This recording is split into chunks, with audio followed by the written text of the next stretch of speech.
La Orden Rosacruz Om, fundada por el venerable maestro Om Yeo Wans Om. El libro La Orden Rosacruz, el Orden de Melquisedec, escrito por el venerable maestro Om Yeo Wans Om. Capítulo 7, primera parte, el Budatta. Cuánta confusión ha causado en los círculos ocultistas, entre comillas, y pseudo-esoteristas en la diversidad de tiempos y épocas el hecho de estudiar clarividentemente la constitución de la criatura humana. Muchos clarividentes, maravillados por el esplendor del cuerpo causal, confundieron a este con el Budatta, y otros investigadores de lo oculto confundieron el Budatta con el íntimo, e incluso con el Cristo cósmico. El Budatta es nuestra conciencia, es la chispa divina, es el alma, el embrión del alma. Es el material psíquico con el cual podemos llegar a constituirnos en hombres y en dioses. El Budatta es nuestra conciencia, es la chispa divina, es eso que realmente somos. Todo animal racional, cuando no se haya definitivamente perdido, posee muy dentro de sí mismo eso que es el Budatta.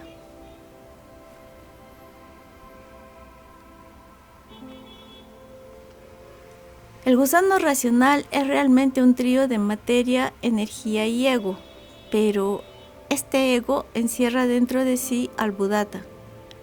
No podríamos decir que el animal intelectual sea algo más que un trío, porque si bien posee Budatta o conciencia, ésta se halla completamente dormida y no puede manifestarse. Si la conciencia se halla dormida, no trabaja, no actúa, y entonces es como si no habría conciencia. En el amanecer de la vida, eso que es el íntimo, eso que es Atman, con el objeto de lograr su maestría y conquistar la virtud suprema, para así elevarse dignamente hasta su para Atman, ante el ser del ser, envió una parte de sí, envió a su chispa divina, para lograr su autorrealización. La chispa divina o Budatta ingresó por primera vez a su manifestación material allí en ese maravilloso cosmos búdico.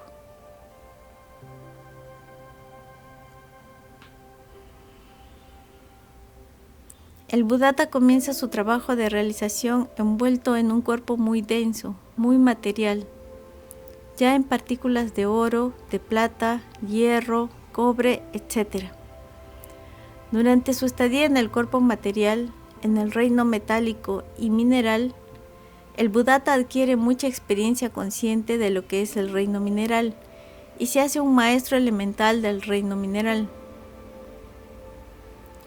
Luego de haber vencido todos los ciclos de evolución en la dura roca material, sube una escala más en la evolución y comienza a trabajar, adquiriendo experiencia y conocimientos en torno al reino vegetal.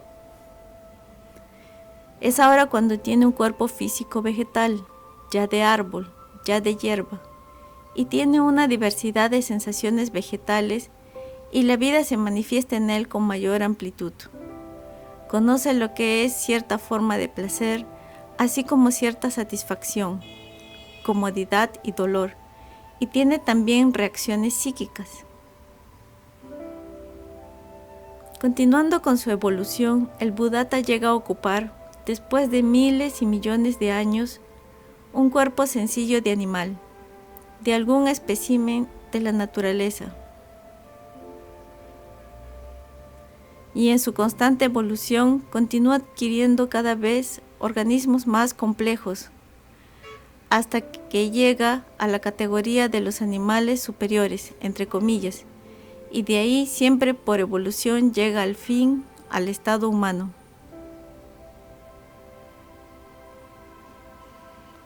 Cuando por primera vez una chispa divina, un Budatta, llega al estado humano, es realmente una criatura inocente, pura, y tiene plena conciencia de su estado evolutivo.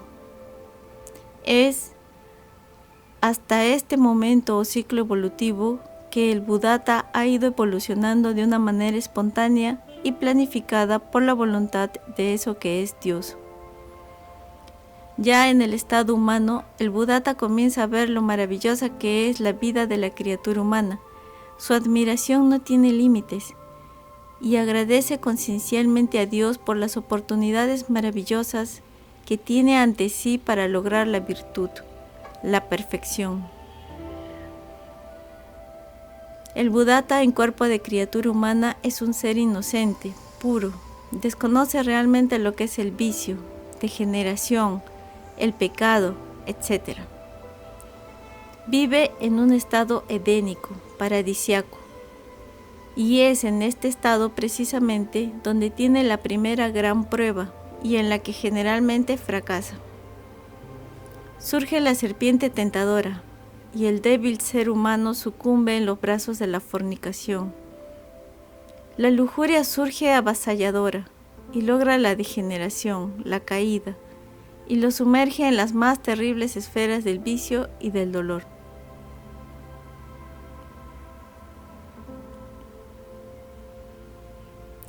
Pierde sus cuerpos edénicos, se viste de hojas de higuera lunar y es arrojado del Edén. Fuera del Edén continúa su camino de perdición, muere, renace, vuelve a morir, a renacer, todo vuelve a suceder. Las fornicaciones se repiten una y otra vez. Llega el final del ciclo evolutivo y si el Buddhata, la esencia, no ha regresado hacia él, hacia Atman, entra en acción la hermana gemela de la ley de la evolución, la involución. El Buddhata tuvo 108 vidas humanas y no logró su retorno a la luz, por lo que la naturaleza debe disolver, aniquilar a todos aquellos yoes que constituyen el ego, ahí en las profundas esferas sumergidas del abismo. La involución es terriblemente lenta, dolorosa. La criatura humana que otrora fuera imagen de Dios, toma ahora diversas formas animales, bestiales. En su constante caída hacia atrás, ingresará en la matriz vegetal y posteriormente tomará cuerpo mineral, hasta que todo eso que es ego, todo aquello que ha sido engendrado por la fornicación, se ha desintegrado, se ha reducido a polvareda cósmica, a la nada.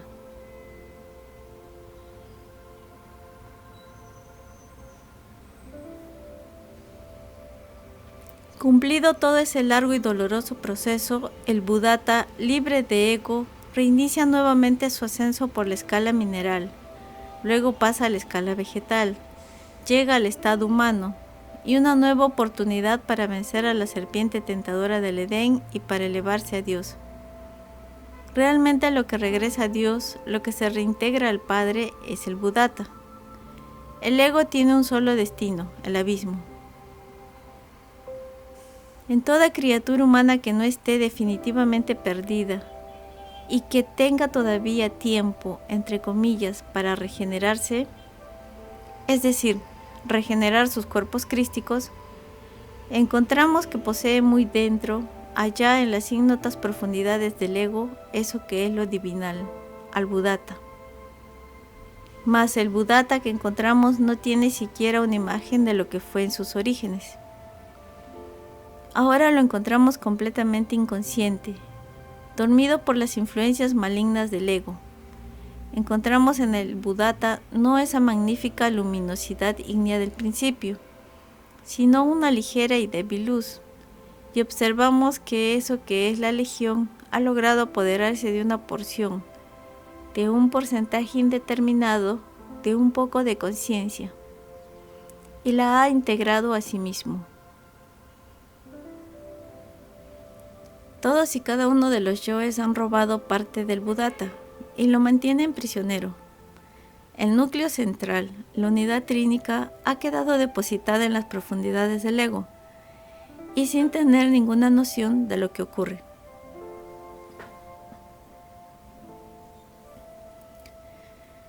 El Padre envía constantemente sus impulsos a la conciencia para despertarle. y ayudarle a salir de la cárcel en la que se halla prisionera.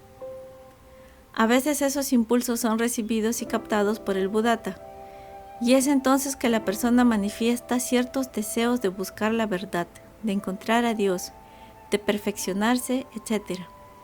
Y camina por la ancha avenida de la vida.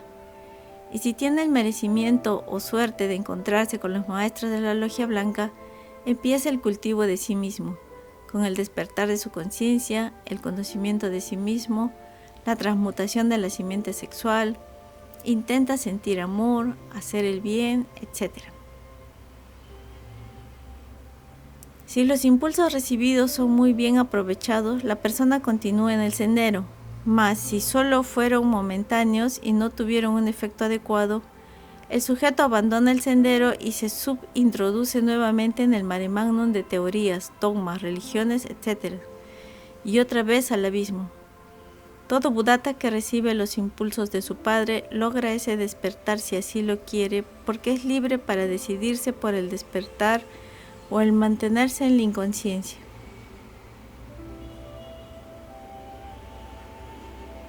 El hijo no es títere del padre. El Buddhata tiene libre albedrío, libre determinación para hacer o no caso de los mensajes del padre.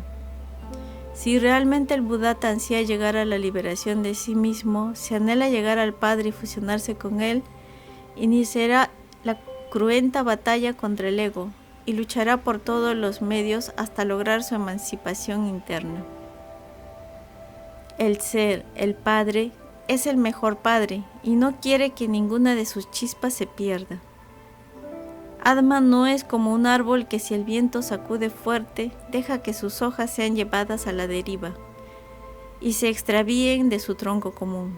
No, Atman cuida todas y cada una de sus hojas y jamás ninguna de ellas se pierde, salvo una renuncia tácita o una tergiversación de su propia naturaleza divina.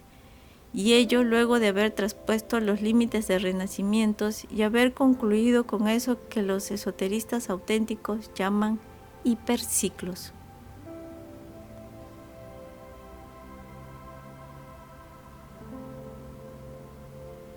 Los 5 valores de la transformación íntima: vida, muerte, amor, libertad y sabiduría.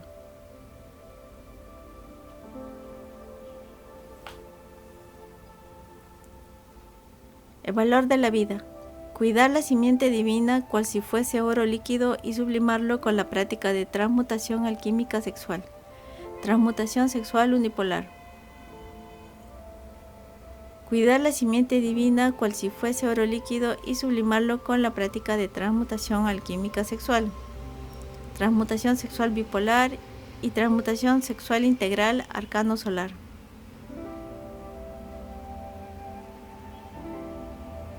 El valor de la muerte: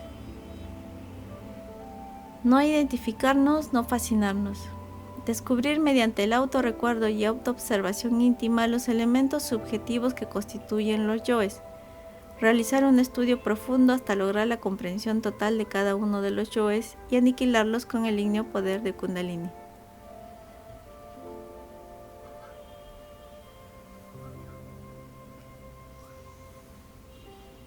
El valor del amor es amar al prójimo más que a nosotros mismos. Es entregar los 5 valores con amor y por amor al prójimo. Libertad, IAU-OM, práctica constante de la división de la atención consciente en individualidad, actividad y ubicación. ¿Quién soy? ¿Qué estoy haciendo? ¿Y dónde estoy? Om, Om, Om.